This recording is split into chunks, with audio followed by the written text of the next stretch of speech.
get into the matter, I always keep reminding myself and the rest of the colleagues who are going to be after me talking. I went to an event in United Arab Emirates outside the Emirates of Dubai because I'm from Dubai. I was given a workshop.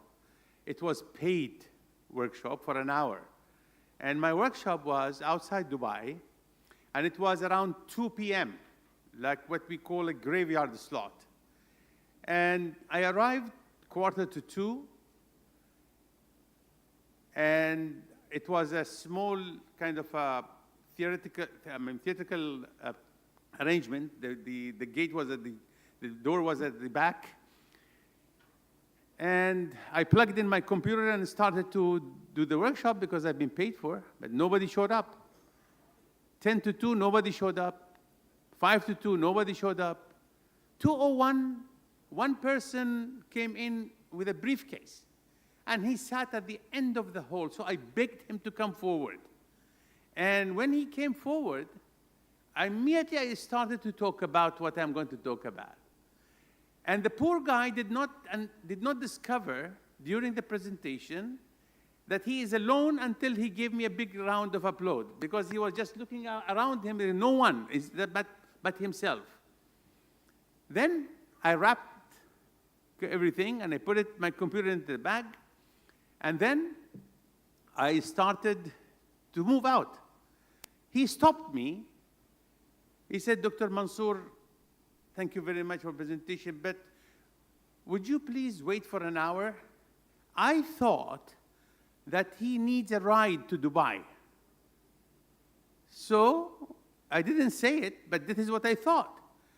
And then I said, "Sir, but may I know why?" He said that because I'm the next speaker after you. So in that case, I think today we have a wonderful audience. You will not feel that feeling that I felt when I was talking about. Ladies and gentlemen, it's 10 minutes. I've been instructed to wrap everything up. I am from the Hamdan bin Muhammad Smart University. I'm the Chancellor, the founder. And this university carries the name of the Crown Prince of Dubai, His Highness Sheikh Hamdan bin Muhammad. And I'm going to talk about today a clear message that His Excellency, the Director General of ICESCO, made his remarks in the beginning about innovation. But today I'm going to be very practical by giving certain examples that how we did it, and then at the end I'm going to talk about the HBMSU case in a very, like a snapshot in 10 minutes. So I'm going to talk about very specific. There are two concepts in terms of when it comes to innovation. Universities need to attract innovation. And then we will measure the impact. Because if you attract innovation, then you need to have some evidence that really you have innovation. So you need to measure it at all times. So I'm going to start with, these are attracting innovation to higher education through the vision and culture, infrastructure, and talent. Now, when we talk about innovation-driven vision, incorporate innovation into the university's mission and strategic plan. If the word innovation doesn't appear, then there are no consequences in the mission that you're going to do innovation. So that's extremely important. A culture of experimentation. Our faculties, ladies and gentlemen, I'm talking about maybe the Arab world, people are getting afraid to do any experimentation. You need to be in the comfort zone at all times. And that is why the traditional approach of education is going to be dominant into that area. So lead by example. That is where we had a session yesterday about the University of Future Leadership, and must champion innovation publicly and internally. It's not a matter of, okay, I'm dealing as a leadership to innovation, but people do not find me to provide ideas, to go publicly, bravely, talking about openly talking about innovation because maybe you don't have it. So I think it's a matter of the institutional innovation to be driven. The second thing is build enabling infrastructure. How I'm going to attract innovation if I don't build the infrastructure inside the university itself? And a center of excellence, physical and virtual spaces, ideation, prototyping, and all these type of, the complete process that you know. Digital ecosystem, wow, that is exactly what we need to do. If I don't have a digital ecosystem nowadays, and most of the speakers talked about it, then I don't have the enablement of the infrastructure. Flexible policies, agile governance structure allows to fast piloting new, I mean, you consider between an idea that you've been brought up in the university, the time it takes until implementation, until prototyping. In that we can compete. Some people, they have 2 days. Some people have 10 years because it has not having an agile, because it has to go to the department and then a school council, and from a school council to the university council. Then attract and empower innovative talent. Recruitment of faculty, ladies and gentlemen, and staff with entrepreneurial mindset. That is the key, because in each faculty within the human capital department, when they do the recruitment, there is I'm talking about our experience. There is a mindset, how you become an entrepreneur. What is the entrepreneurial, mindset that you have got? It's not just about teaching anymore in a smart university. It's about mentoring and coaching, and that which you will be depending on the development, the capability of development of our faculty and our staff in terms of the entrepreneurial leadership. Then they support faculty innovation through grants and startups. We tell our faculty, if you are going to supervise, do not do the traditional way of research. The research that you will do, the team are going to do, you have to have a startup, and then they have a stake into those startups as advisors. They earn much more money than the annual, the monthly salary. Upskill continuously through micro-credentials and peers, staff and faculty. This is extremely important. Now, the 4 is form a strategic ecosystem. This is how I'm talking again about attracting innovation to the university. We have industry, government, and edtech and startups. We are talking about education technology. We are a smart university. We're talking about edtech companies and startup tools and pilot new forms. Integrate innovation, the curriculum and learning. Yesterday, Professor Mukhtar was telling about the things that they have done. The minister, he was talking about, Sir Iqbal, was talking about, they have made compulsory for people who are going to be admitted to any academic program that they have that course. We have the same. We have started that particular thing in 2007. Entrepreneurial and innovation course for undergrad and for the masters into different disciplines, in all disciplines that we offer. And then, of course, labs and boot camps and AI personalized learning path. That's extremely important in terms of the curriculum and learning.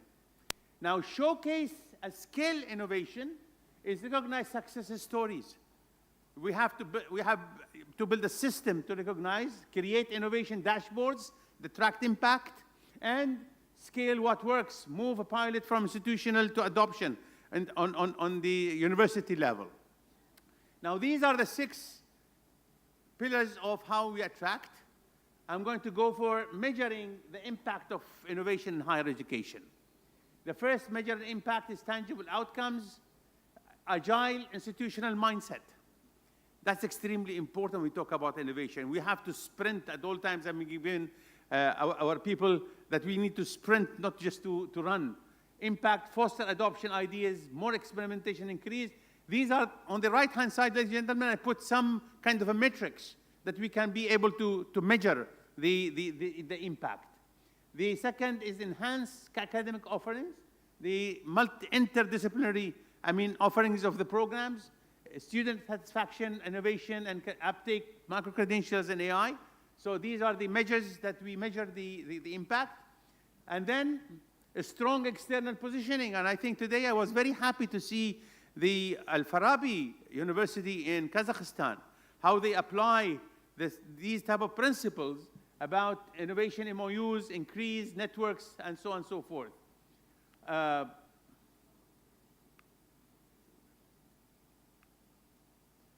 And this is empowered learners and faculty. These are impact measures, some of the targets, the current status that you have to be able to maintain at all times. Here we come to the real business. That was the base under which we started this project. By the way, Hamdan bin Muhammad Smart University, it was launched in 2002. At that time, even our Commission of Academic Accreditation in the United Arab Emirates did not have a clue how they're going to license such an institution. How are we going to be licensing it? The first standard in the United Arab Emirates was publicized in 2005, and we were the blueprint to take the accreditation from the Commission of Higher Education. So we started, innovation is actually not just only the following trends, but actually leading transformation. That's exactly what we are. Was born disruption. I'm a mathematician. I believe in equations. Innovation equals disruption plus implementation. Because without implementation, it's a chaos, not an innovation. So our foundation stands agility, digitization, lifelong learning. We have built a culture of innovation. Isn't a department, but it's the management of the DNA of the university. These are some of the strategic anchors, vision to execution, about learner centricity, about agile portfolio management and innovation lifecycle. Now, these are exactly as our website. This is our vision and mission, and you find innovations in both of those statements of the university. Now, in order for us to have kind of maybe Professor Safi talked about it. We discussed it after the session that you had in the morning. What we have in mind, actually, ladies and gentlemen, here, is to have our fingerprint as one of the Arab and Muslim country contribution to the world in terms of transformation of education. That means that we are not just only the culture, but the identity. This is what we had in mind. The first one is adaptive learning platform. Ladies and gentlemen, I'm pleased to announce to you guys, and on October 2025, we're going to launch the first Netflix of higher education. And that will revolutionize to have access of education to all humanity, not just only to Muslims, to humanity as the word that we were doing before. And to do that, you need to re-engineer a lot of the type of things. And believe me, that particular Netflix is all about how we're going to run. I mean, I was brought up in education in the West, both in the United States and United Kingdom. In the West, they said that if you think education is expensive, try ignorance. We say ignorance is expensive, ladies and gentlemen. Education should not be so. We need to give access to knowledge and bypass lots of those old policies that deprive segmentation of society to be having access to the whole thing. So the adaptive learning, currently in our university, we cater from age of 7 to 99 because we believe in lifelong learning. And that Netflix as well, it will be having the same. The second one is about how we revolutionize the research platforms.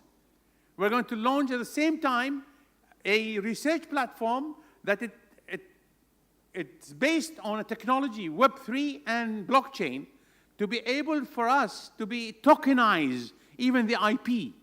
The IP today, for even a group of researchers getting together, the IP is one. But we're talking about tokenizing those IP into and distribute amongst the authors. And then bank of skills That bank of skills will help the society at large to be able to, for society to see if I have those institutions in my country and what those programs are offering, and those offerings has each offering, but that is the challenge to the universities. Each program has to list what sort of skills will be providing if they graduate on that program. And then you have the public sector, the available jobs, and you have the private sector as well, the availability of jobs and skills needed. So they can match from where they have to go. That's the model, ladies and gentlemen, that we adopt. I claim, I might be wrong, I claim that we are the only university applies the SDG 4 in reality, on the ground. We have, that's the pyramid that you will see is the base of the Netflix. People will be having badges. They will be assessed in their cognitive thinking, and the AI will take them through the learning path. And few badges leads to a certificate, few certificates leads to a micro-credential. Then you will be talking about going to academic credential with some background there. So quality is, these four points is exactly what the SDG 4 is all about, the quality of the work, and then fairness. Today, at the universities, we deal with the population of our learners, our students, by equity. Same class, same exam. Of course, they're going to be A pluses and B, but they are the same period of time. I mean, they end the class, but it's not fair, because I might be having more capability to advance my learning in a much more faster way. Why you have to wait for my colleague who is a little bit less in the cognitive capabilities of his or her? And this is exactly what we are all about. We are fully integrated ecosystem, and AI support plus 40 plus global partners. That's the closing statement I would like us to finish with. To truly impact people, we must design ecosystems where imagination fuels both virtual and physical spaces, and resilience becomes the bridge between the vision and transformation. This was inspired by Serge now IT Sloan School of Management. Thank you very much for your patience, your tolerance. Thank you. I think I exceeded the 10 minutes, but I'm very sorry about it. Thank you.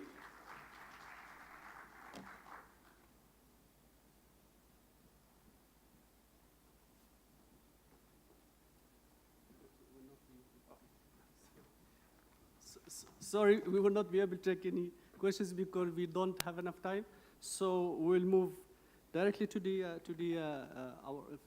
our track, which is track G, and invite the panelists of the other two tracks, track H, which is going to be in the Solidarity Hall, and track I, which is in the 4th floor, or who's interested in attending those tracks, to join them. So now we'll start the track G, which is, the topic is the digital catalyst, innovations in STEM education for the 21st century learners. And our chairman is Dr. Najibullah Marwat, member of the Science and Technology Planning Commission, Pakistan. I invite him, Doctor, to chair this session. And also, I invite our panelists, Mrs. Shali Brunswick, Chief Operating Officer, Space Foundation, United States of America. Ms. Shali, please. Professor Khalid Mohammed Aoun, President of University of Tripoli from Libya. Professor.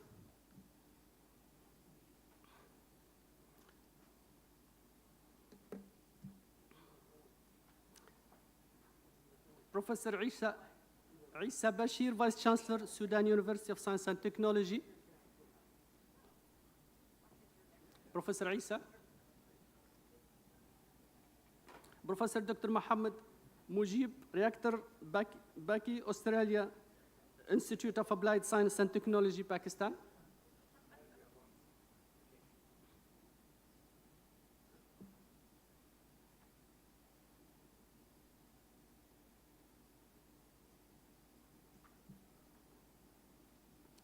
Dr.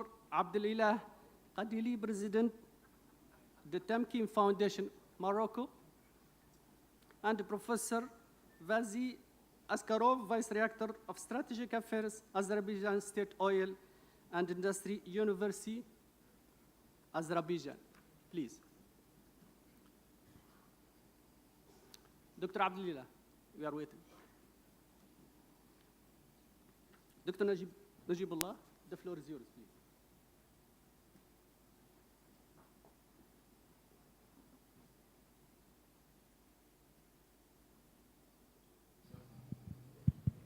Well, good morning, ladies and gentlemen. In the world of digital, I think that's the most relevant session for the academic leaders. Today, we would like to talk about 5 components. The first one is the use of the digital platforms, ICT, for delivering the content of the curriculum. The second topic will be regarding the future of the lab infrastructure because of the AR and VR technologies. The third one will be the set skills, because we are talking about after AI, what should be the skills in the future? Because there is now a paradigm shift. And the fourth one, how after this digital transformation, there should be this academic and industrial world relationship, and how we can transform now, how we should adopt the technology transfer, particularly the cross boundaries. And last but not the least, we will talk about the global challenges, how STEM can help in resolving the global challenges. So let me go straight into the topic. The first one is basically the topic is regarding the teaching. Yes, AI is one of the best platforms. There are basically agentic AIs now. There are so many other ICT platforms. EdTech is one of the platforms, but still there are so many challenges. And for today's session, my esteemed leaders would like to share their ideas. So the first challenge might be, our target audience is Generation Z and Gen Alpha. And you know that Gen A, Alpha, and the Generation Z, their time span, their focus is very short.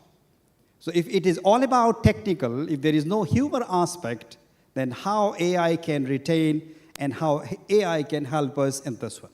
That's one of the key challenges.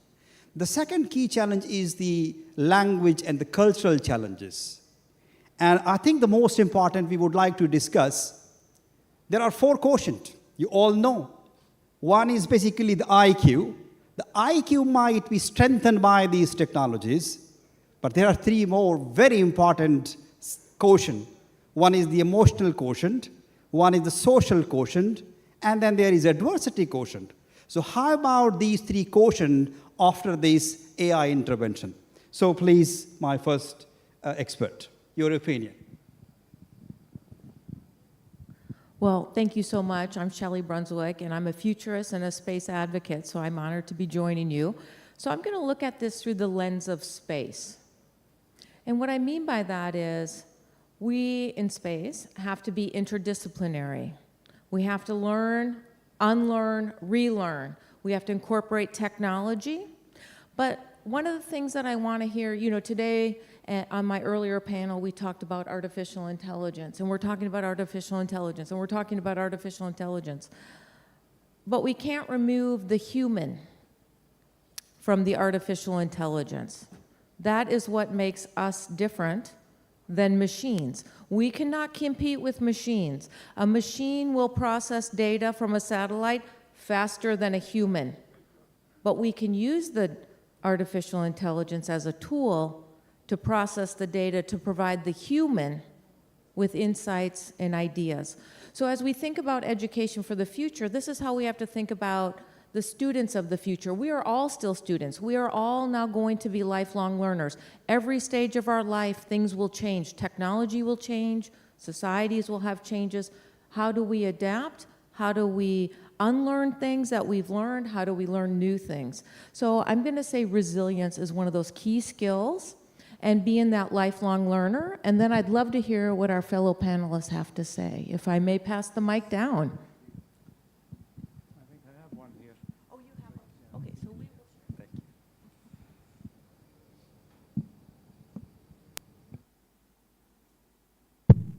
Yes, thank you very much. I think I will speak from a Libyan perspective, because I come from a country where there's a strong civil strife and political instability, and that always reflects on education. Of course, using artificial intelligence and platforms will always be a way forward which facilitates teaching, facilitates skill learning, facilitates openness to the rest of the world. However, unless you have an infrastructure, intact infrastructure placed, and you can update it and follow the progress in software and so on, the artificial intelligence and the platforms may be a way of retarding you. So for the third world in general, the problem is mainly financial. The financial problem is to put these platforms in place and follow up what's going on and innovate and update them all the time. This is the main problem, I think. Otherwise, I think the artificial intelligence and the platforms will always be a way forward and will facilitate learning and teaching. Thank you.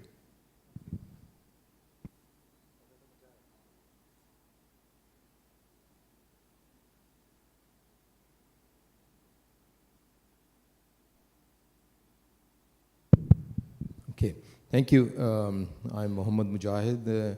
I represent one of the probably the most youngest university represented here, Park Austria for Hochschule, Institute of Applied Sciences and Technology in Haripur, very close to Islamabad. It only started in 2020, so we are about 5 years old. We just had our first graduation ceremony last month. Talking about digital input into the teaching arena, the first topic that you have introduced, Chairman, our institution has been built on a concept which is to bring a paradigm shift in education within the Pakistani educational system. And that is to augment the professional degrees that are offered in the universities with skills. You can have engineering programs, you can have a bachelor's in English, humanities, biomedical sciences, or any program that you name, any professional degree.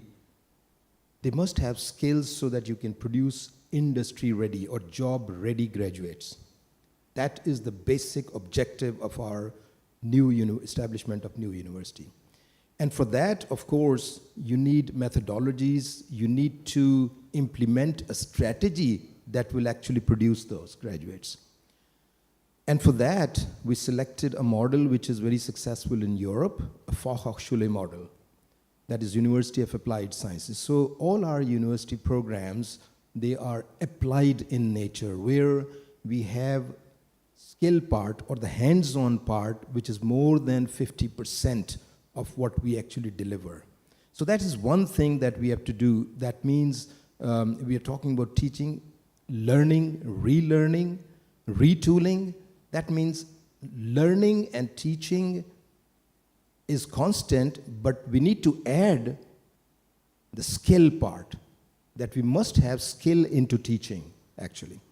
So that is what we are trying to do, and what we're doing is we have actually introduced 3 streams simultaneously into the system. One is the Fachhochschule stream, applied degrees. The second is the research centers at higher level, master's and PhD level. where we only do the applied product-oriented research. That means products that could be commercialized. And for that, we have a third stream, that is the technology park. So all these three streams have been established simultaneously. So to actually implement it properly, we always need an interface which is a digital interface so that we can connect the applied graduates with applied knowledge, the product-oriented research that they do, and the technology and products that could be commercialized. So of course, AI. So one of the centers that we have developed at a higher level is the Center for Artificial Intelligence. And that connects to all of our degree programs, all the research that we do in different programs. So basically the idea is that you actually have a system where you create an environment or an ecosystem which would promote all that. Just to give you a few examples of what kind of things that we are trying to implement or what we can actually talk about. One is to introduce micro-learning through AI-powered mobile platforms. That could be introduced. And even if you don't have internet available in far-flung areas, for example, or remote areas, you could actually use SMS-based system. Kenya has actually done that. So there are ways to do things which can be very simple as well. And this could be applied to our, for example, rural areas as well. Then we must have inclusive language integration, which means that there are people who do not understand English or the major language that we have literature in, for example, or the platforms are built on. So we need to have, for example, our institution is working on NLP powered solutions. And one of them is basically at the moment making technical content accessible in native languages such as Urdu in collaboration with Chinese partners. The third thing could be the digital labs for remote learners. That means we need to have virtual systems available where we could actually promote that. And the PFIST is piloting a partnership to build similar virtual experimentation environments, enabling rural students to experience lab-based learning remotely. This is what we aim to achieve through a hybrid training modules for vocational skill training in collaboration with GIZ. Just to give you some stats, according to UNESCO 2023 Global Education Monitoring Report, nearly 1 in 3 learners in low-income countries lack access to basic STEM infrastructure. So bringing in digital tools can actually close that gap. So I'll stop here and we can move to the other participant. Thank you. Thank you so much. My name is Dr. Kedili Apleila. I'm the president of the Tumkin Foundation. So Tumkin Foundation is not a university, not a school. It's an NGO, a non-governmental organization. The foundation was created back 10 years ago in a few months. And when we came to life, we pleaded for ICT as a vehicle to transform in education. We've been doing that for the last 10 years with so many partners around the world and in this country as a matter of fact, about 273 partners. We went to so many conferences, symposium, forum, and so forth. And one thing we realized that we're all saying the same thing. Business as usual in higher education and in education as a whole is no longer possible, no longer affordable. But yet we keep doing the same thing. We agree on this, we keep doing the same thing. And we came up with these questions that I would like to share with you. If so many universities were businesses, wouldn't we be gone bankrupt today? So many thousands and thousands of graduates are being given degrees to go out and find no jobs. Why? Because the job market is changing. It has been changing for so long, and now more than ever. Okay? So and yesterday that was said, we do need a paradigm shift, a serious paradigm shift on which we do agree all, and we do contribute to all. That paradigm would require and would lead us toward an agile, production-driven educational model. It has in our opinion, three components. From consumption to production, instead of consuming whatever comes from elsewhere, we need to produce that based on our values, based on our realities, and based on our coming together, on our collective participation, collective creation. The second, so we must move from systems that receive knowledge to ecosystem that produce it. The second component of this paradigm shift is technology as a catalyst, not cosmetics. So digital transformation is very often misunderstood as simply putting our old processes online, but true digital transformation is ontological. It changes the very logic of how education works. We must go beyond using technology to digitize lectures or submit assignments. We must use it to collapse learning time, to personalize trajectories, and to contextualize content. This is exactly what Tamkeen has been doing with its partner Tamtech Solution.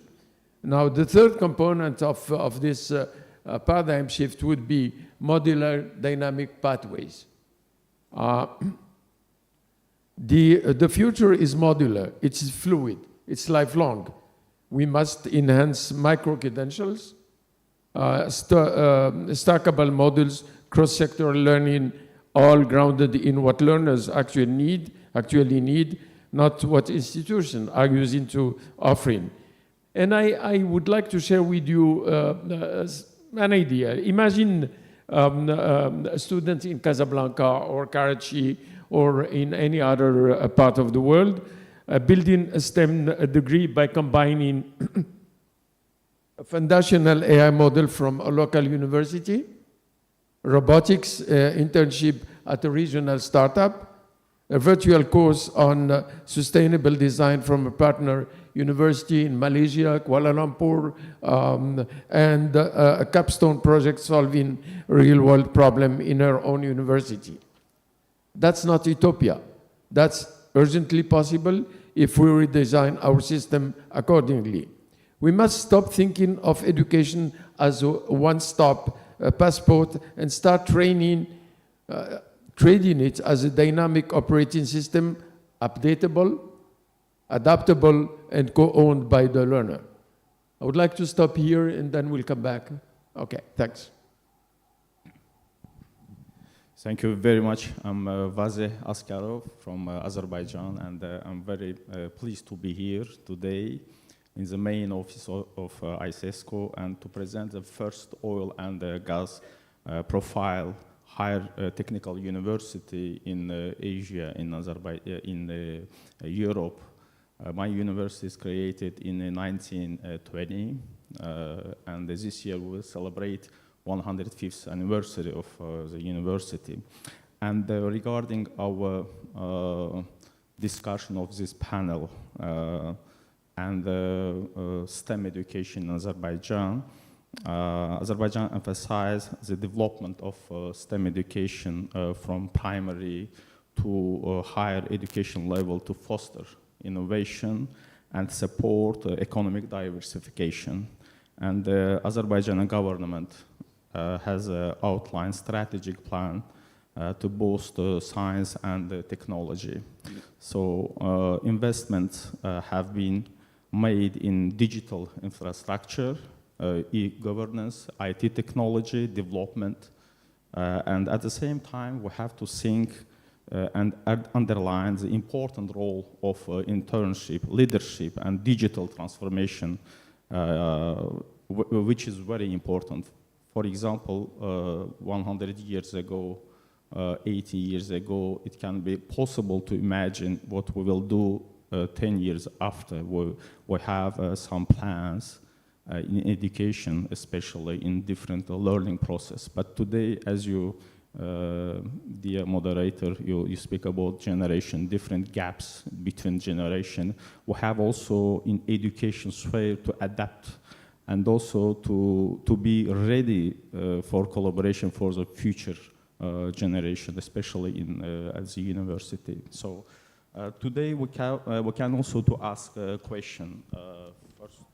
Researchers often ask the question, what is the opposite of STEM education? The most common answer is that opposite of STEM education is isolated and non-comprehensive education. So in this practice, learners, they don't how to use the technological plans and the knowledge to solve practical life problems. And STEM education encourages teamwork, collaboration among students, and STEM education at the same time want a kind of curriculum and which has been created. But we understand well that depending from different country, practice of STEM education is not same, is not easy, and it depends on governance. In this case, for example, Minister of Science and Education, Azerbaijan government helps and provides some different programs of education program. And of course, we have just to conclude in this phase, problems related with the teachers face challenges. Sometimes we have a university with a big technology program, laboratories, but at the same time we don't have, how to say, trainers or teachers. It can be also some kind of smart students, but we have not enough laboratories. You know, it can be also some supportive methodological manuals which can create some problems. So, as I mentioned, in Azerbaijan, we try to start not from STEM education from high level, from university, but go to the school and to serve very talented students and to help, to be ready to help and to develop, to go smoothly to the education. So in Azerbaijan, we have also just a few moments I would like to pay your attention. We add also art. Without art, it's not possible to think about science, technology, engineering, and math. So we have STEM. Thank you very much for your attention. Well, thank you. I think, when we talk about science and technologies, as mentioned by one of the experts, it cannot be theoretical. And especially in this time when we are talking about the global competitiveness, a person in this part of the world and in the other advanced part of the world must be globally competitive. There are three challenges. First of the challenge is the capital, the investment side. The second is basically the technology part, the machine part. Say if we have the capital, say if we have all the machines and the lab equipment available, the third part is basically the delivery part, the expert, the faculty. It's very rare to combine all these three together. I think after the digital transformation, the AR, the VR, and particularly Professor Shabnam mentioned, the digital twin labs have resolved those issues. Through this technological transformation, now it's a reality. But at the same time, that can be only used for the teaching labs. So as far as I know, and I have the experience of University of Cambridge and the global experience, but what we have to do is, along with this digital learning platform, there should be a practical hands-on experience as well. So I strongly recommend that there should be a blended learning, a blended platforms. So for this, I would like if my experts can give us their opinion and what are the recommendations? Please. Okay, well, I'm good at giving opinions. So my first answer really talked about us and the students being lifelong learners, unlearning, relearning. Okay, so let's talk about the vice chancellors. Let's talk about the educational institutions and how AI is affecting you. We've had a lot of great panel discussions, but how are you going to change with AI? So in the US, and I know Arizona State University's here, I see you. There are 3 buckets of education in the US. So the first bucket is like a community college. People go there, they get job training, they get a degree. It's a pathway to a job. The second bucket of education in the US is like a state university.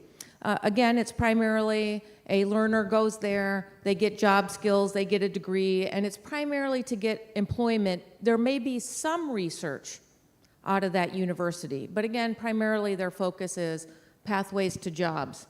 The third bucket is really, it's a research institute that does a little bit of education.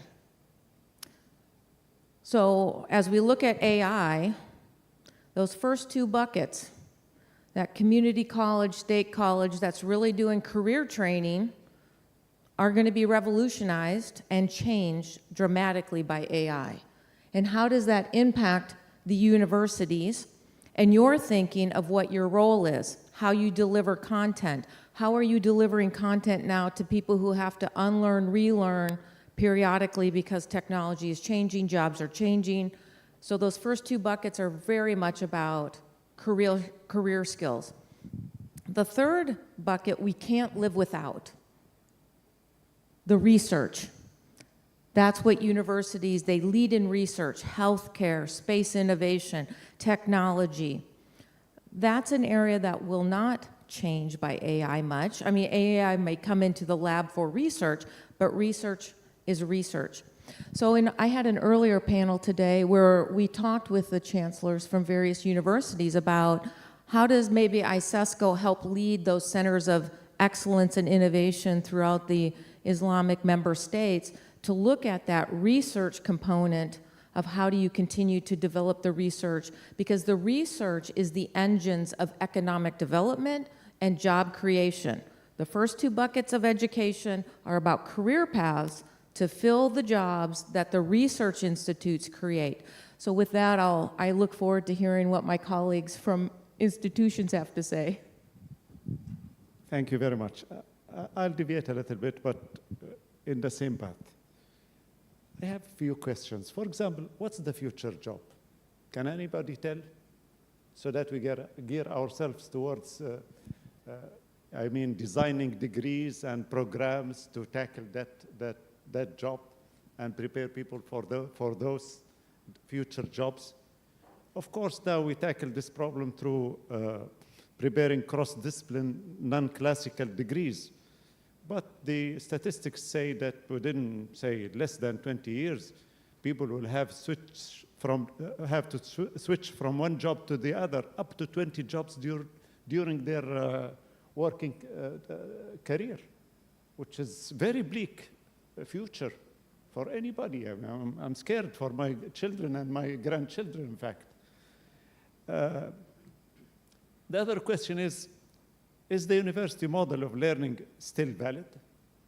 Is this the only way to tackle what's going on now?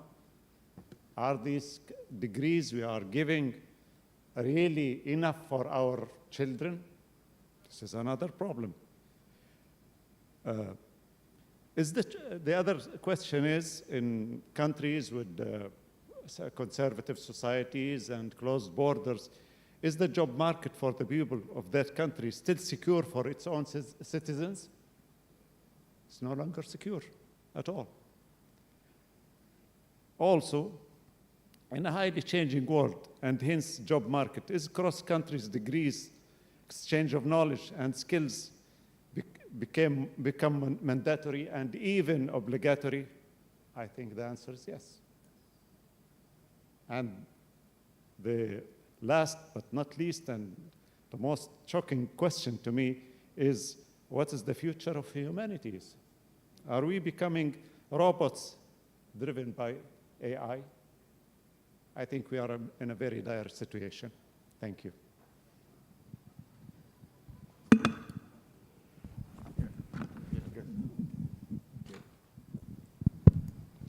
Thank you. I would again try to connect it with the trainings or the skills that we impart to the students. You need to know exactly what kind of skills are really needed. The way we implement, we have developed a strategy. Basically, we start with the classroom. And within the classroom, what we think is you need to bring in the industry. And the way we do it is to bring in the professors of practice, experts from the industry. And that way you know exactly what the industry needs, what kind of skills are really needed, and what is the approach through which you need to deliver the curriculum contents. Otherwise, you'll be just delivering contents without knowing the applied part, the implementation part. So that actually connects our students and faculty to industry. That's one thing. And then we have a longer period of industry attachment so that the students get connected with the space the industry uses, the way they implement those things in the industry, so that they have a strong connection with the kind of job they will be going into, and they are mentored by those people who would be actually taking work out of them. So I think in order to do that, we could actually bring in the digital aspects into it by allowing the students to know these kind of attributes and aspects through AR and VR kind of technologies as well. They may not have to always go to the industry to actually do that. And we are working with Austrian partners and other partners to actually develop those kind of attributes as well, VR modules and technologies. We also do it through gaming. That means we have developed a game development center called Zoop Studios, where they're using game design and gaming as an interactive learning process. And one of the examples is that one of our students, computer science student in second year, he started a company called Adversity, and using those kind of techniques and processes to actually develop skills online for students. And the company has been very successful. He's graduated and is a multi-million-dollar company now. So I think the way to go is to bring in digital aspects into the training of students, whether physical or through virtual needs. Thank you. It's interesting that you mentioned Arizona. One of our partners, Jamie Kassab, who used to be Google education evangelist, came up with an example that says it all about the state of education and what some of us have been trying to do. He said that it makes no sense to put a turbo on 1960 cars. And he said it otherwise, and I'm just paraphrasing phrasing him. So we need to rethink education. We need to rethink higher education. And the colleague said that there are problems. Where people see problems, we see opportunities and challenges. And let me share with you how we, since we're talking about STEM, how we at the Tamkeen Foundation see STEM. In fact, we believe that we should rethink STEM universities. For that, if we are really serious, then we must be equally serious about building the mechanism that can make that transformation real, measurable, and sustainable. And for that, we suggest 3 ideas. The Agile Campus Model. We should stop building universities. We should stop building all those rooms for no people. And gentlemen before us talked about the conference he's been invited to give, and only one person showed up. And that's what's going to be happening in now and most in the next future. We won't see people showing up to conferences. whereas they have technologies, virtual, let's say, setting to be together. Yes, not in the same setting, but to be together, to connect. And that's another, we need agile campus model. The university of tomorrow will not be a place. It will be a platform. And that's exactly what Temkin Foundation has been developing. We've been developing Temtech Connect, where thousands and thousands of people are connecting throughout the world. Temtech Edu. Universities are using now their own platform for synchronous and asynchronous teaching and connecting.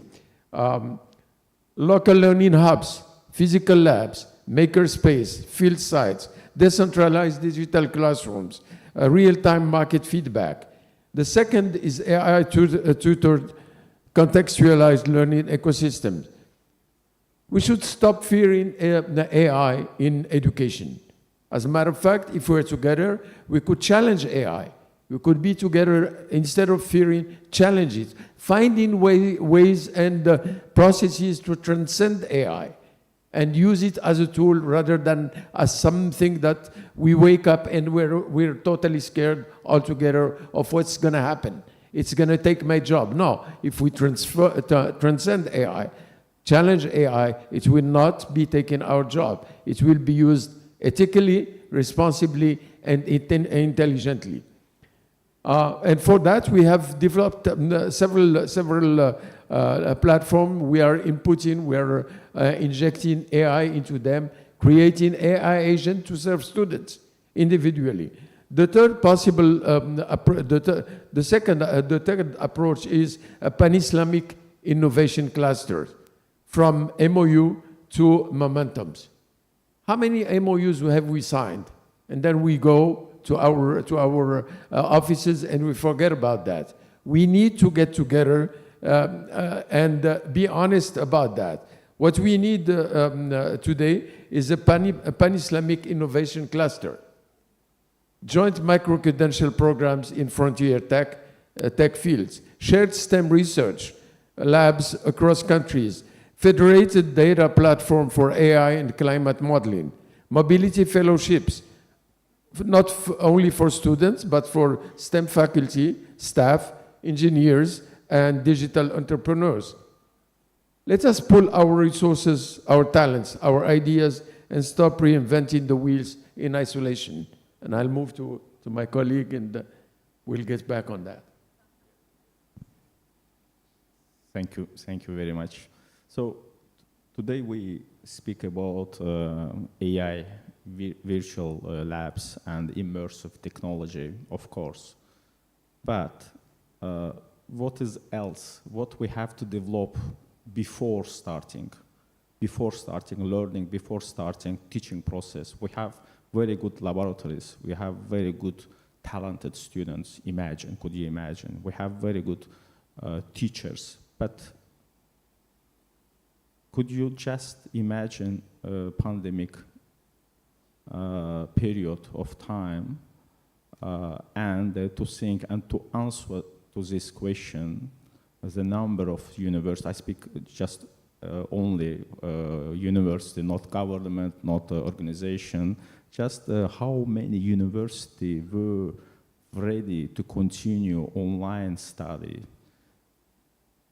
I mean, how many universities were ready to continue their study during this period? It was very difficult period for not only for one country, two countries, but for all the world.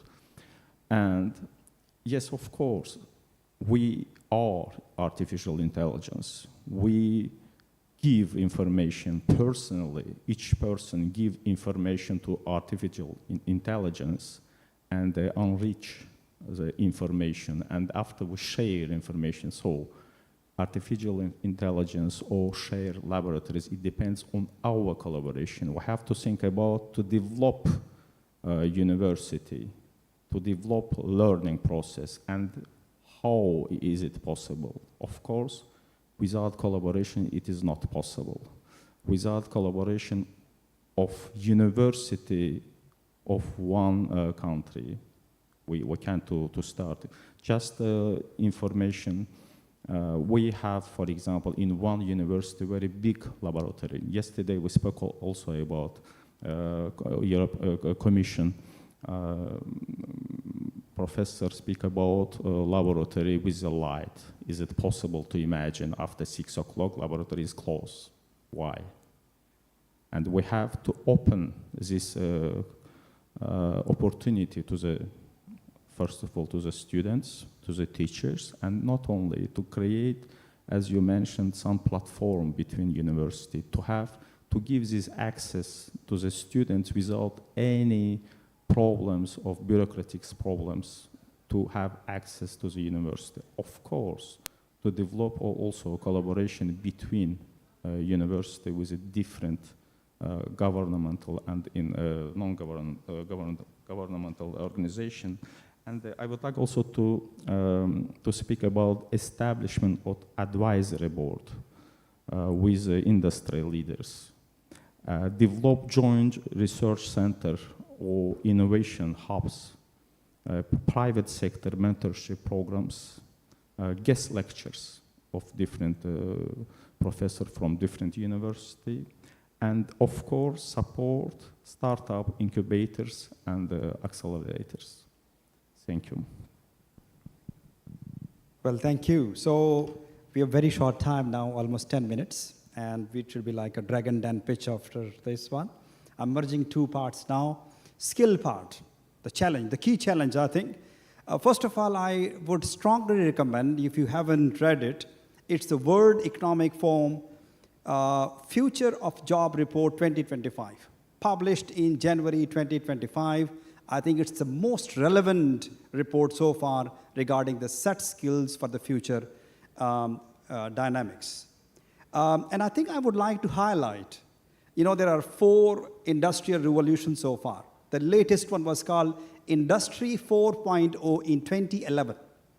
After like 7 years, the nomenclature has been changed, and now it is called Industry 5.0. And you know why? Industry 4.0 was automation, AI, IoT, all digital. Now the Industry 5.0 means human-centric.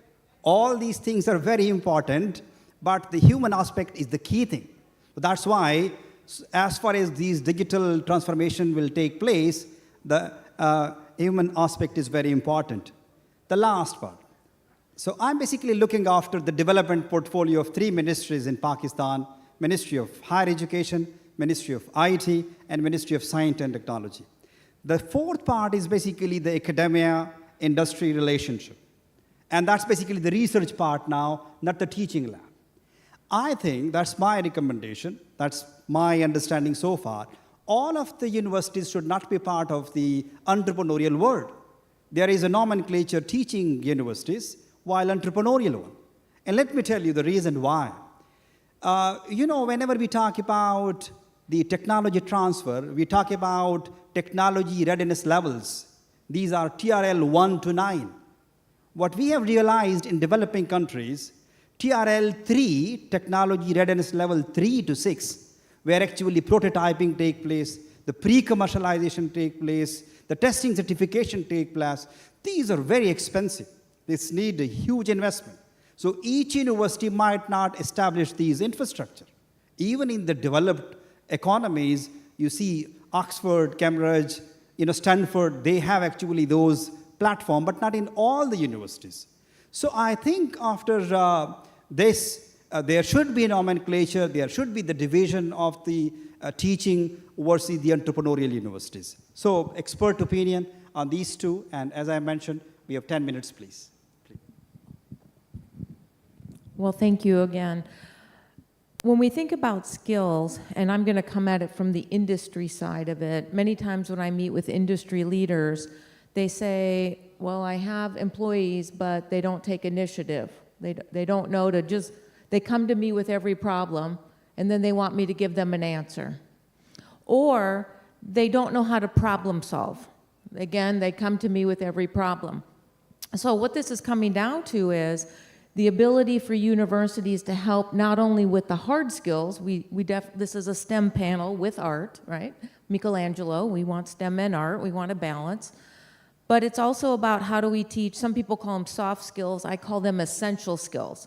Because if people can't communicate, it's great if you did all your coursework during COVID at home by yourself in your living room, but now you have to go out and get a job and you have to be with other people, but you can't communicate with your office mates. You can't write emails. I mean, I don't know about you, but emails come in emojis and everything else, and that's not really how business works. So those communication skills of how you have normal interday activity in an office, how you demonstrate leadership. We all say we want leaders, but what does a leader look like?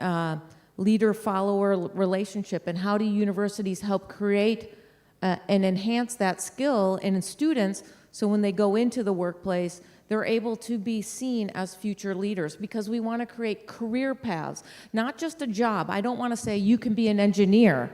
Well, that's a job. That's not a career path. So we really want to create leaders in engineering, leaders in space, leaders in architecture. And so how do universities help create and instill the mindset of leadership, entrepreneurship, innovation? And so those are more of those intangible skills. But again, I think that is where academia can help bridge to what industry is looking for as we're seeing technology rapidly accelerate and change jobs and enhance things. So I look forward. I know he asked you a question and then I ask you more questions. It's so unfair, isn't it? You didn't know you had a co-chair. Thank you very much. I totally agree with what you have said. And Mr. President, you really described the predicament of the small countries and the small universities. They don't have the possibilities of Cambridge or Stanford or Oxford, of course. And then I think the only way these small universities can make an impact is to emphasize the skill learning and entrepreneurship in their curricula.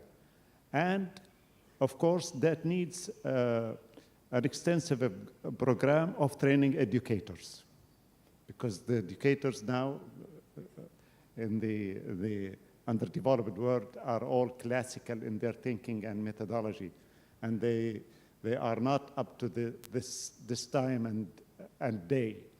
We need to invest more in establishing a new culture in the university, the culture of entrepreneurship and innovation, and drive the whole program in that direction.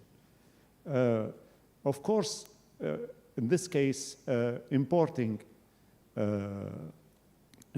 programs from abroad will not solve the problem.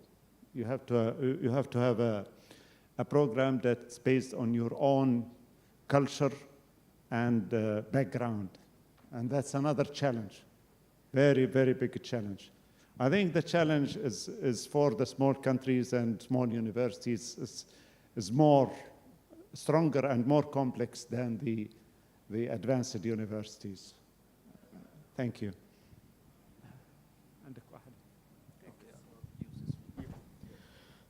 Thank you.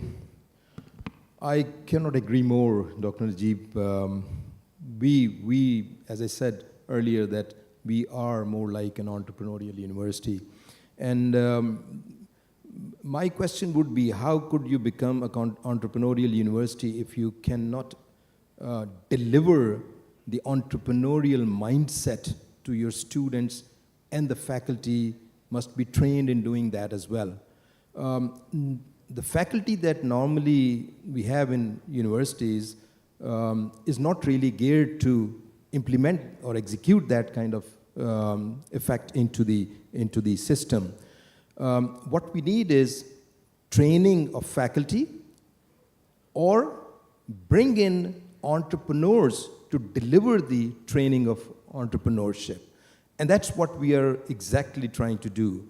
One thing that we are doing is to introduce entrepreneurial courses, trainings, and boot camps right from the beginning. That means the year one students in our undergrad programs, in all disciplines, they would go through this training, regardless of in which discipline they are studying. And all these are delivered by entrepreneurs. And we have actually hired professors who do own companies. So they do it, and we bring in people from outside as well. So that's the first thing. And that creates a system where the students, as I said earlier, starts forming companies as startups in our incubator right in the second year. So I think it is a must that the universities, which are declared or they are built as or established as entrepreneurial universities, must have a platform, must have a system where the whole system is implemented and executed properly. Yeah. Thank you. You know, I have a granddaughter. She's today 9 years old. She lives in Maryland. 4 or 5 years ago, she went to a corner in her house for about half an hour, and then she came back to me with a paper like this one, with few lines, blue, red, yellow, and she said, Grandpa, I made a project for you. I think that entrepreneurship starts there. It's a bit late when we get to the 70s, teenagers, and later on, and try to be an entrepreneur. Yes, schools do contribute to that, but it has to be built in from very, very young age. And as we grow up, we then acquire the tools to kind of shape that and use it in whatever field we go to. If we don't review our universities, if we don't transform our higher education, I doubt that we would be able to do that. Much more now that we have the tools, that we have the resources, information communication technologies, AI, and so many applications that are coming up. Our schools and higher education institutions need not only to adapt, but to totally change their way, totally change how they are today, how they operate, how they interact with their environment. Schools and higher education should be part of an ecosystem and contribute to the development of that ecosystem, using technology, using AI, and transcending and facing and challenging AI. That's the only way, in our opinion. Trying to see what kind of job. The Economic Forum projected 92 million new jobs by 2030. I would say more than that. But then that number will be lost within that time frame. So if we don't change, if we don't challenge, if we don't transcend, if we don't use technology the way it should be used as a partner, my colleague doesn't want me to talk about as a companion, then we would have much more problems than we do today. Universities should change, and it's today, not tomorrow. Thanks. Yeah, thank you. So today, now we speak about innovation and how to develop innovation in the university.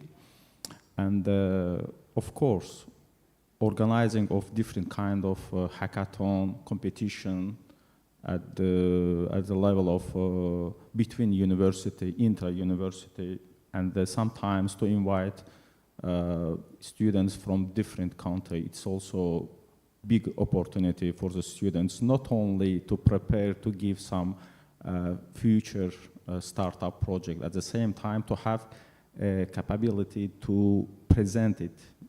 It's also a very important task for the university. So development of the university is also thinking about creating different innovation center in order to give extra curriculum activity to the students.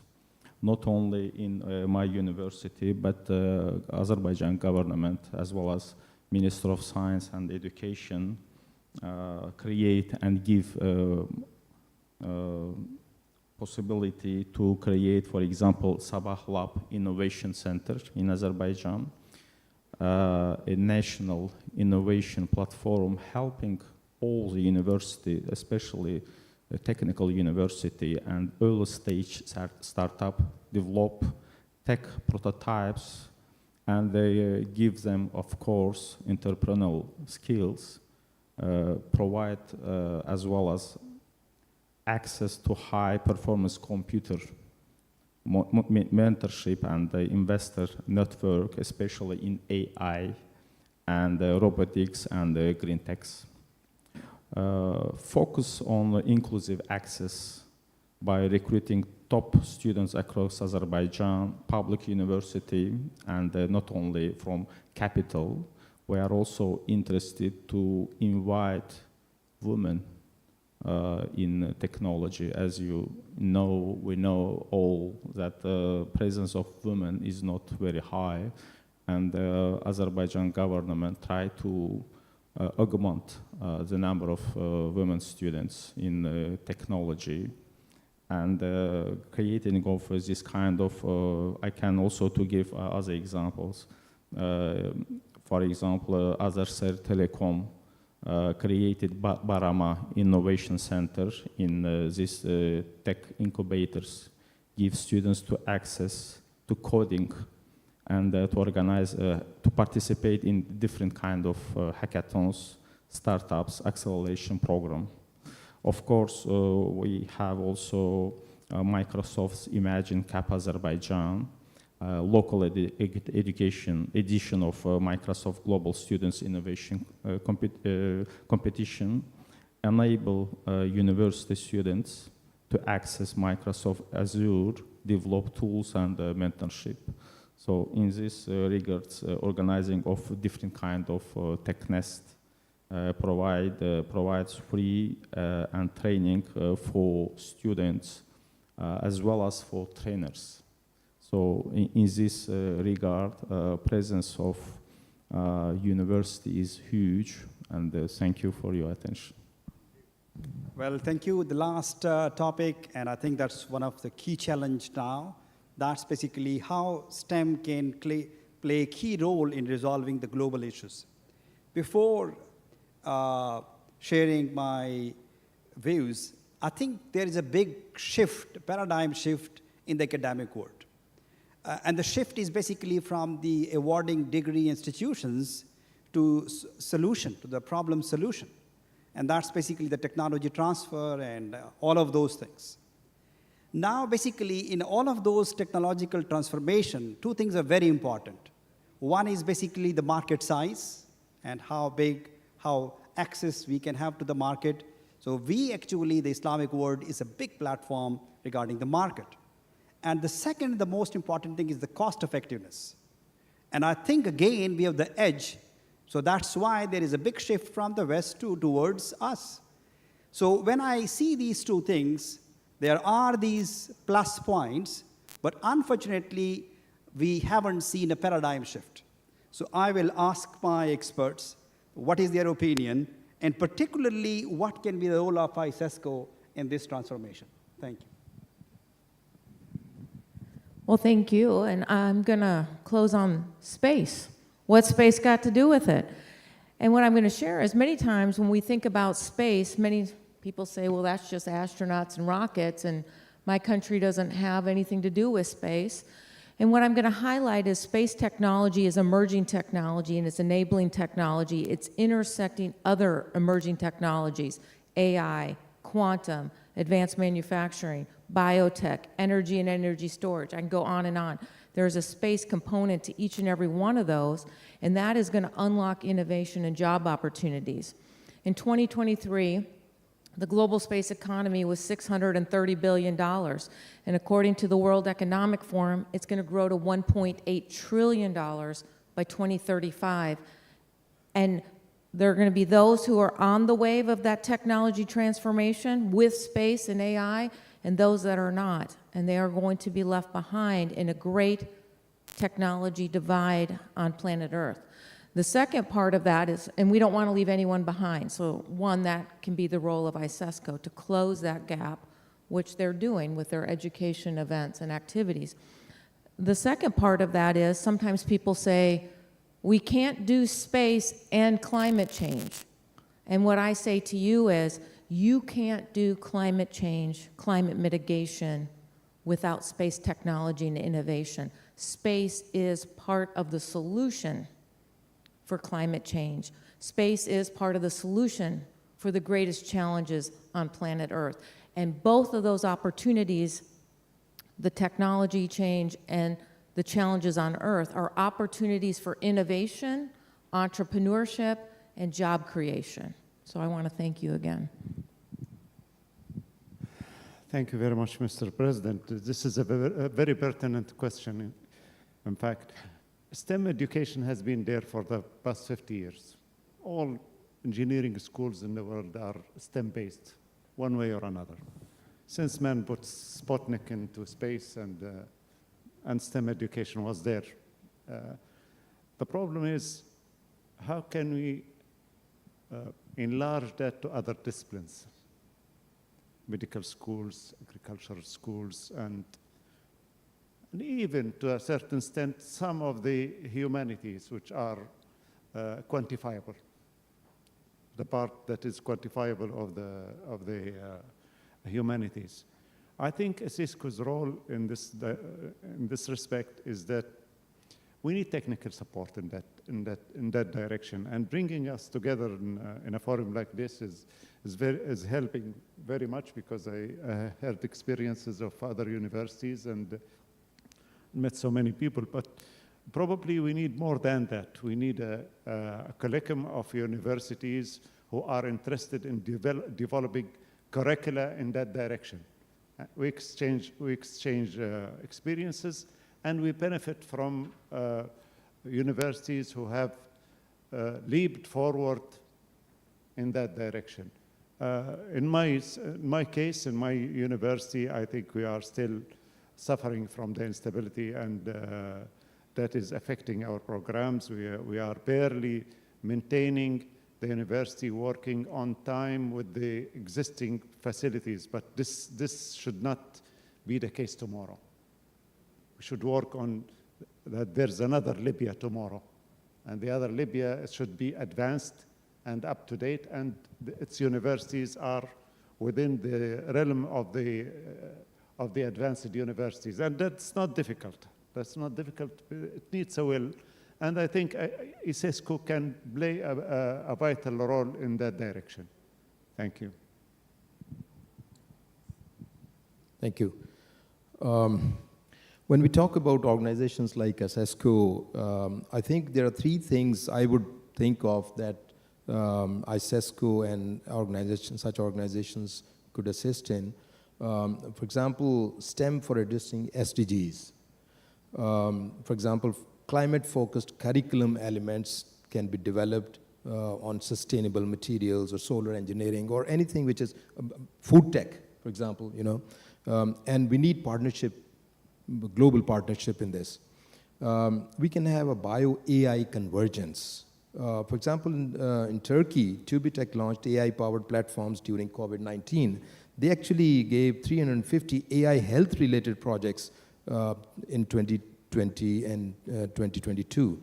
So OIC universities must create a similar partnership addressing regional health crises. Many diseases we can think of like dengue and diabetes and so on. The third and the final thing could be, just from my suggested things, localizing innovation for food security. And Pakistan National Center for Robotics and Automation, they have a pilot AI-driven irrigation project.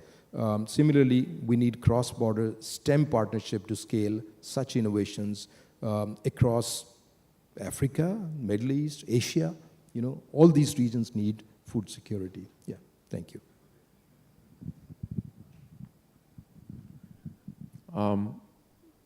I think You said that space is the solution. I do agree with that. So many reasons. We've launched a project to provide scholarships to people who would otherwise not be able to not only have the scholarship, but connect with the universities they're graduating from by now. I mean, the program was launched 5 years ago, and we provided scholarships through our partnering with other with universities to students who are really far, far, far south in Morocco by our borders with Mauritania and other areas. And we found that connectivity, using satellite connectivity, is a wonderful way to doing that. Now, it is the solution, and it will be even more so. Everybody knows that China is building a huge energy, let's say, complex outer space. And one of the problems that AI poses is it uses a lot of energy. And we were trying to buy some let's say, components for our data center, and I was told that it will be using a lot of energy. Therefore, we should look for other possibilities. So that's one. Soon enough, we will see data centers being built in outer space. So that's one. What can we do? What can ICESCO, which is a wonderful organization, doing already a lot? What can it do? I mean, it is bringing us together. It is doing a lot, and we are 57 countries. I suggested a paradigm shift with 3 components: agile campuses, AI-powered ecosystems, and innovation clusters. These are not utopia, they are blueprints, and they are already underway in institutions and networks bold enough to act. The question is no longer, will it be done? The question is, who will have the courage to lead it, and who will wait to follow? So our role is courage, have courage. And we will, having that courage, we will be sending a huge ripple effect that would reach out to the confine of every single country of the 57 countries composing what we are today. That's what I would like to. Thank you. Thank you. Yes, as you know, Azerbaijan organized very successful COP29 last year in November, and year of 2024 was declared by President Ilham Aliyev as a Green Solidarity Year. So university, academia participate very strongly to give and to organize university and its programs to be ready to give this opportunity to the students.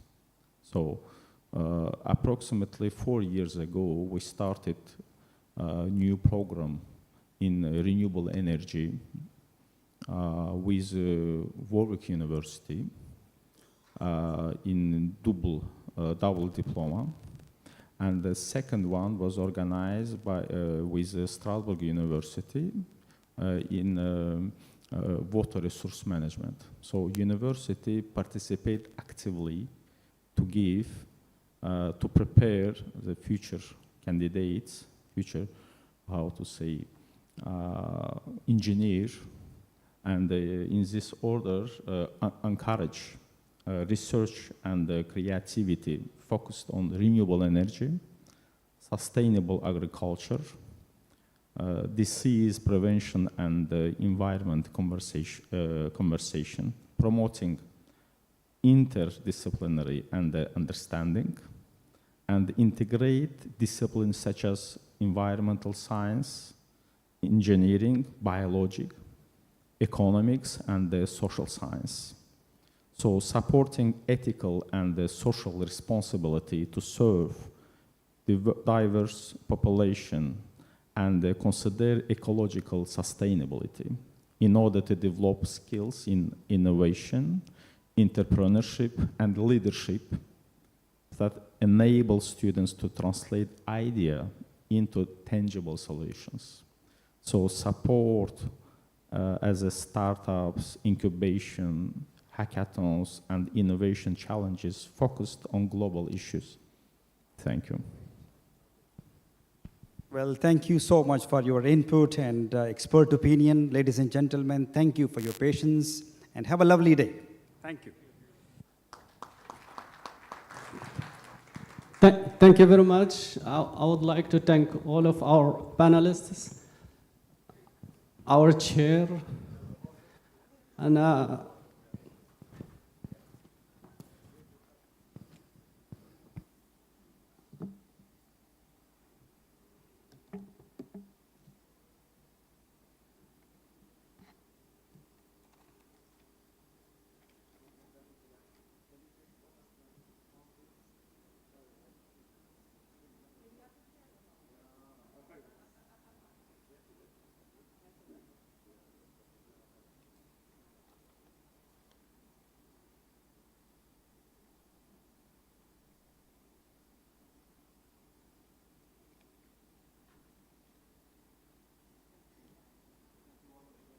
as I said, thank you very much. Thank you very much, Dr. Najibullah.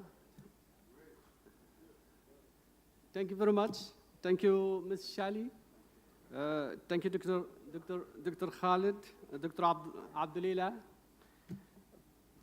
Dr. Mohammed Mujahidi, Professor Askarov. Thank you very much.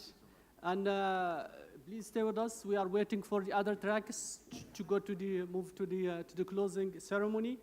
It's going to be like 30 minutes, and after the closing ceremony, the bus will take us to the lunch, the restaurant. After the lunch, at 8 o'clock, there will be a gala dinner here. So please stay with us here. The closing ceremony will be in this hall.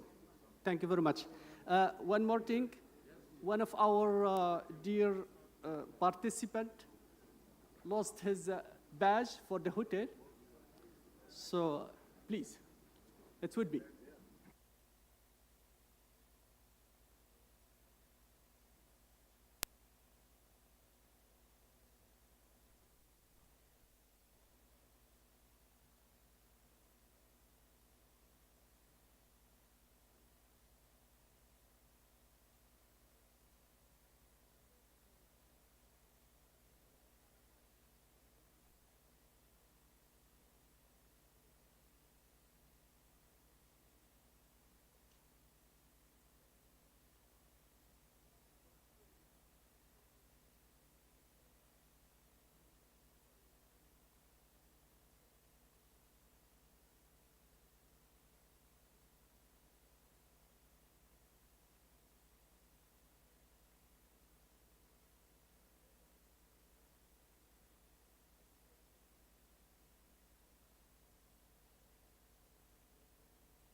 Minister of Planning Development of Special Initiative, Professor Islamic, Chairman, Higher Education Commission, former President of Mauritius, Her Excellency Professor Dr. Amina Gharib, Nobel Laureate,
Distance Learning Forum stressed the imperative to maintain rigorous quality assurance, uphold academic integrity, and bridge the digital divide, and to ensure the equitable access to education. Especially the 7-point agenda of the quality, which was given by our Minister of Planning, His Excellency Mr. Hassan Iqbal, that was also considered a very good example, and it is now part as the recommendation that we should also follow such type of mechanism where we should keep on improving the quality. Of course, basis should be again back to value system, the ethical standard, and whatever lesson we have learned, a lesson is given to us through Quran. Higher Education Commission has described a 2-credit hour course, compulsory course to undergraduate level, and we call it Fahm al-Quran, to promote the understanding of Quran and practice of Sirat to Nabi and strengthen the Islamic ethical value and leadership. The forum proposed that this type of practice may be considered across the board in all Islamic countries for the education institution.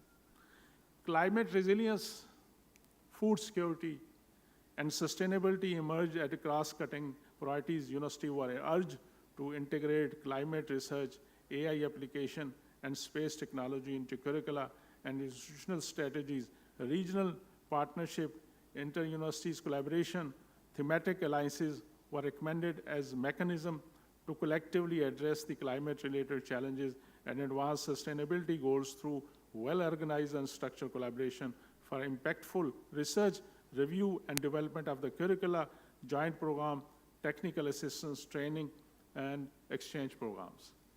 The forum also highlighted the importance of matching global academic standard with the Islamic world heritage and all those practice we are doing in our part of the world. Participants called for establishment and common digital platform and dashboard with institutional arrangement to document, to populate, and track the offering and higher education cooperation among the Muslim world using 1332 scholarship offered in Pakistani universities under the umbrella of Ilm Bank as a starting point. We also, the forum is also kind of encouraging that we should also come up with some solution where we should have some mechanism evolve under this platform where we can give opportunity to our young scientists, researchers, educationists, students, that they should have the mobility across the board. They can go to each other institution, they can learn from each other, so that we should also uplift our standard of education in Islamic countries. Strategic alliances and university federations were recognized as essential for resource sharing, co-creation, and regional innovation. Member states were encouraged to facilitate the formation of thematic alliances and regional academic networks to simplify the collective impact. With the aim of aligning higher education with the economic development, the forum emphasized the need of embedded entrepreneurship, innovation, and problem solving into curricula, and it is recommended stronger collaboration between academia, industry, and government to translate research into socio-economic development in the respective countries. The participants strongly advocate for the institutionalization of this VC forum and encourage leading and more affluent and advanced Islamic countries to take lead and patronize in it. It's to promote equitable development through higher education, optimized cooperation of academic excellence, research, innovation, and technological transformation. The forum, in recognition of the outstanding sustained contribution to higher education and science technology in Pakistan, also presented a Lifetime Achievement Award to Professor Hassan Iqbal, Federal Minister of Planning, Development, and Special Initiative of Pakistan. Forum acknowledged the leadership and support of His Excellency Dr. Salam Al-Malik, Director General of ICESCO, and his team for the successful hosting the 6th Chancellor Forum and providing great platform for reimagining higher education in Islamic world, innovation, sustainable, and global impact. We are thankful to His Excellency Director General ICESCO and his team, the Federation of University in Islamic world, and Science Directorate especially, and that they have created an excellent environment. The kind of facilitation they have provided to all of us, I think this is matchless. I have not seen such type of conferences around the world for a long time. So we really appreciate and put appreciation on record for His Excellency's support. The forum concluded with a renewed commitment to rekindling the Islamic world civilization legacy through knowledge, ethics, and purposeful collaboration. Guided by the Quranic imperative to Iqra, to read, reflect, and create.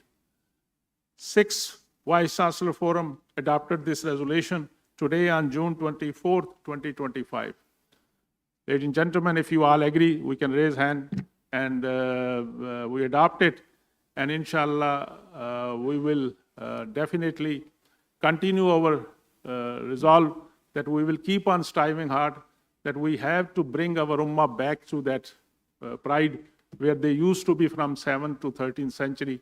I think we have no other option but to invest in education, invest in science technology, and we thank to our partner who came from US, from space sciences, from our honorable ministers, Maldives, and Deputy Minister from Libya, and all the leadership who is here today.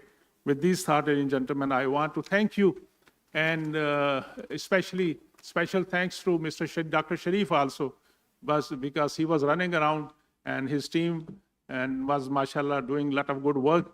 So I think before we conclude, we have to recognize few people. So I will request HEC team to come forward and we should recognize the leadership, and we should give some small sheet from Pakistan side so they should remember they were here.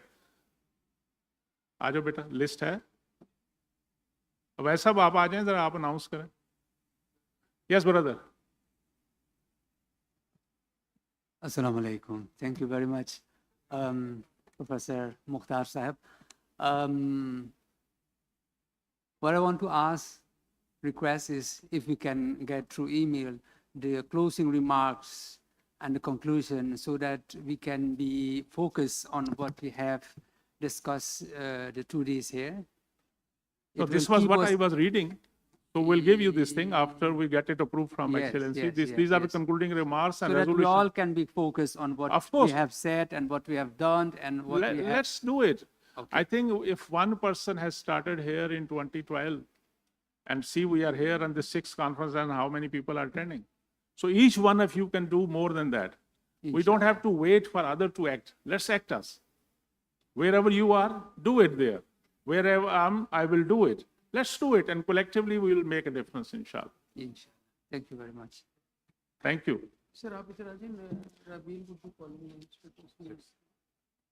ये rotate होकर सब send पहले अपना sir और minister सब I would request a minister from Maldives to please join the stage.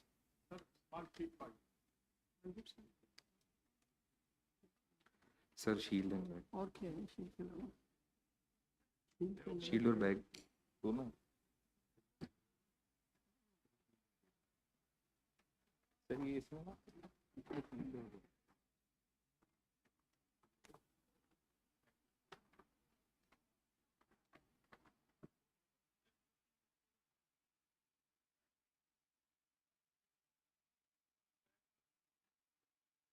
Sir दूसरी side. Now I request Dr. Mansoor Ulawar, Chancellor Hamdan bin Mohammed, Smart University, UAE, to please come on stage.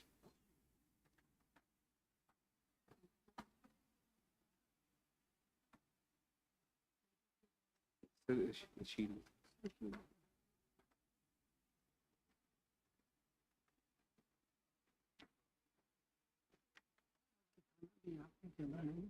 ठीक. इसको हम लोग ऐसे सीखें.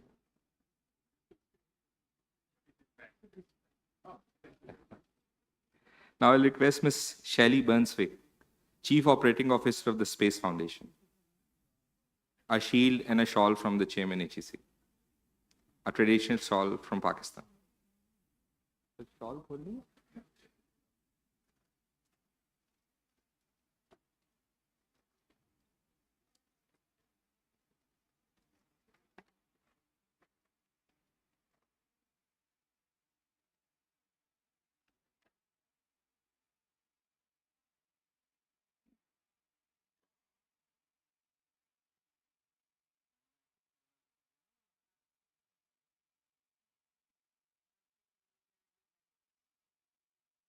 Now I'll request Dr. Conrad Rain.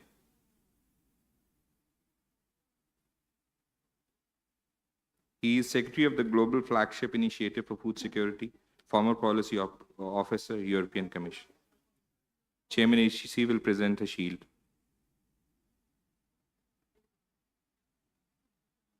Shield, sir, shield, Conrad, Dr. Conrad. Sir, shield. Can we recognize Dr. Mukhtar by giving him? Okay. Dr. Kaskas will represent a book to Dr. Mukhtar in his recognition. So, Dr. Najib, Dr. VC Pite, please join the stage with Dr. Mukhtar.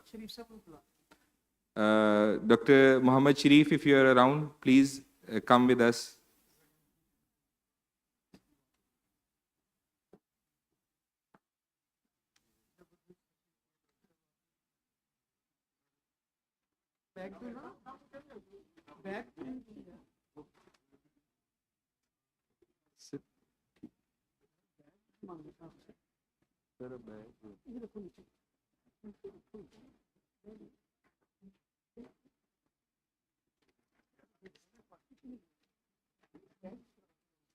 Dr. Declan.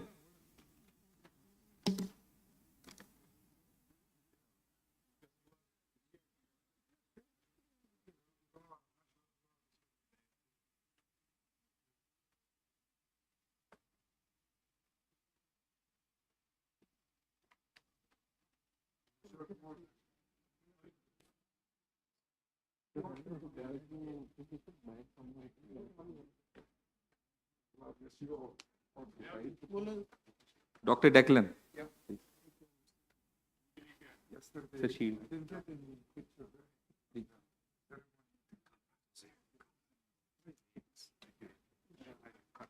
Okay, I'll announce you. So Dr.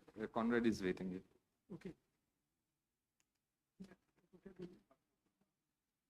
Sir, sheet.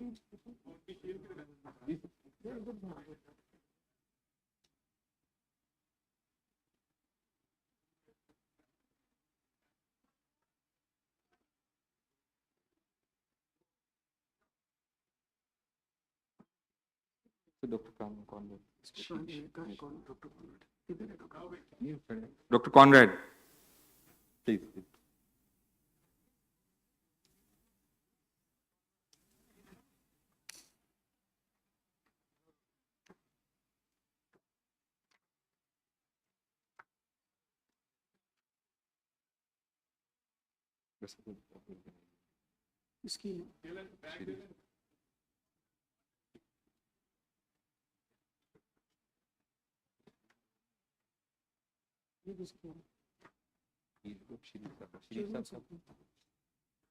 शरीफ साहब का bag लो शरीफ साहब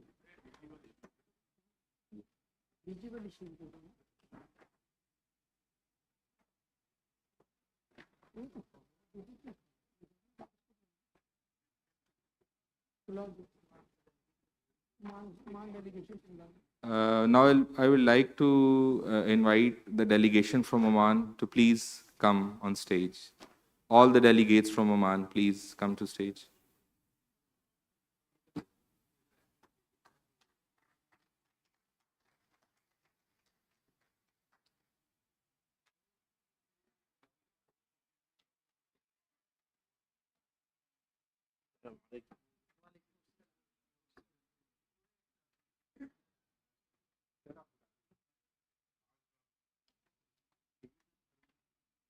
हाँ वो जो organising team की चीज़ है वो भी ले आओ जो जिस चीज़ को चेयरमैन साहब कहते हैं कोई बात नहीं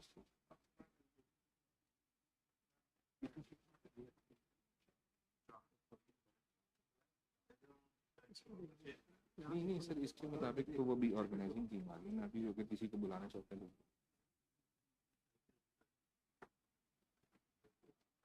sir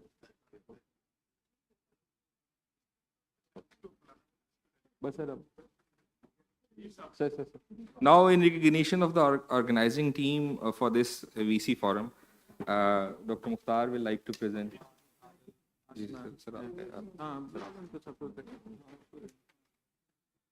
Now, I request Dr. Sharif to please receive his souvenir in recognition of his services.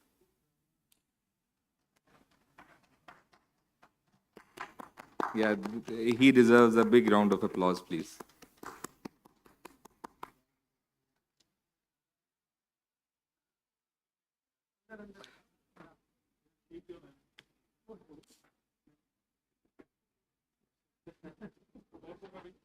Dr. Umar Hali, if you are around, please.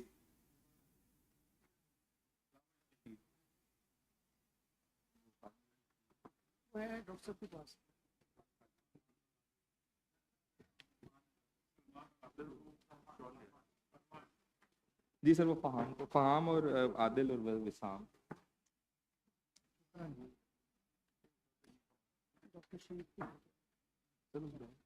नहीं है ना okay. Just Dr. Faham, if you're around. Faham.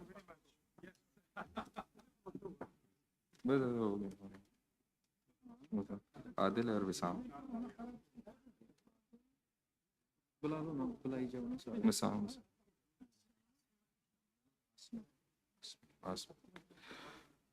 Dr. Adil, Dr. Wissam, and Miss Asma. Miss Asma.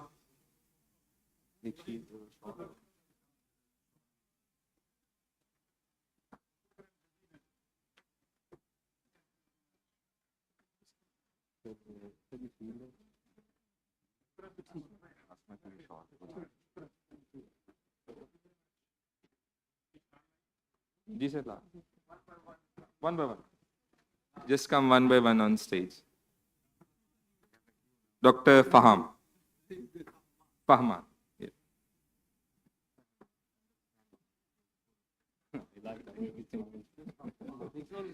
Now, Dr. Adil.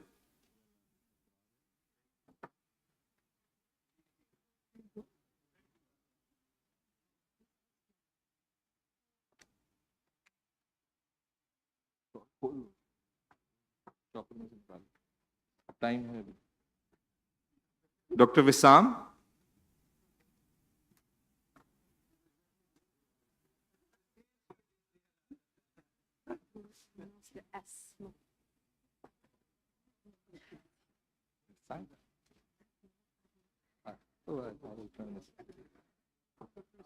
Now, Miss Asma.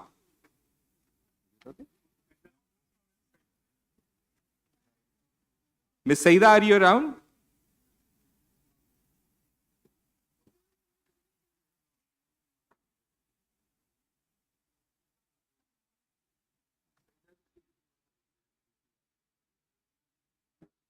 Dr. Umar Hali, if you can receive the shield of Miss Saida on her behalf.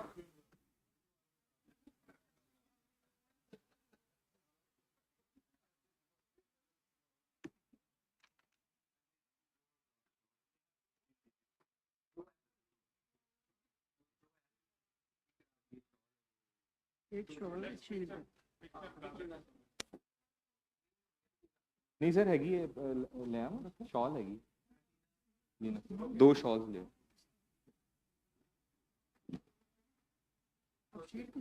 बस शील नहीं वो 2 एक शील है sir वो Saeeda Saeeda doctor हाली will receive the shield for Miss Saida. Yeah, thank you very much.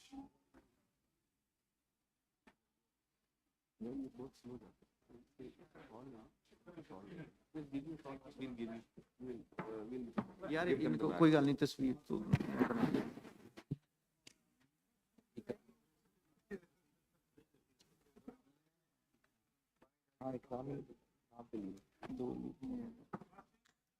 Sir, 2 more. Miss Ikram and Miss Leena, please come on stage.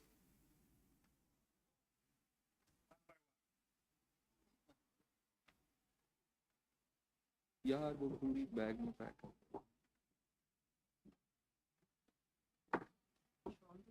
जिसे शॉल है वो ला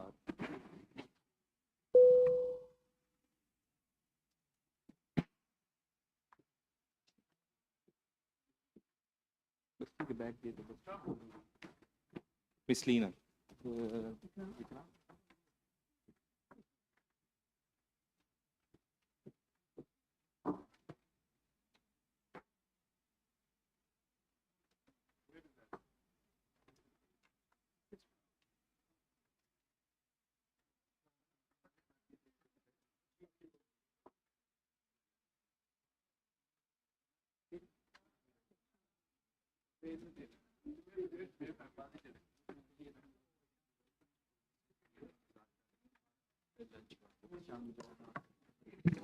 Thank you very much, ladies and gentlemen. I hope you have enjoyed your stay in Morocco, the beautiful capital of Kingdom of Morocco.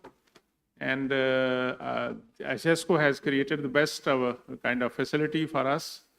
And they have put us in a very good resorts for our arrangement. For all those arrangements, once again, we are thankful to ICESCO team, to Excellency Director General and his team. And if something is not up to your expectations, so it was our fault, my fault. So I apologize for that, but I hope you have enjoyed your stay. So buses are ready to take you for the lunch. And you know that today we have the official dinner of this forum tonight, inshallah. Where? Here in ICESCO? What time? So 8 o'clock, we have to reach here back for the dinner. Inshallah, at the moment, we'll go for lunch. After lunch, you will be free for shopping. You can go around, enjoy your time, and then take rest. And then buses and your cars will take you back at 8 p.m. here for the dinner, inshallah. Yeah, thank you very much. As Professor Muhtar mentioned, now the buses are there. They will take you to the lunch place. It's a very nice traditional the restaurant on the beach, and then the buses will take you to the hotel. You have like 5-6 hours, and then 8 o'clock, like 7:30, 7:45 from your hotels, the buses will bring you back for the gala dinner. So you are all invited for the gala dinner. Thank you so much. Thank you for your presence. Thank you for your coming. Thank you for your participation. And thank you for making it possible for us to serve you. Thank you so much.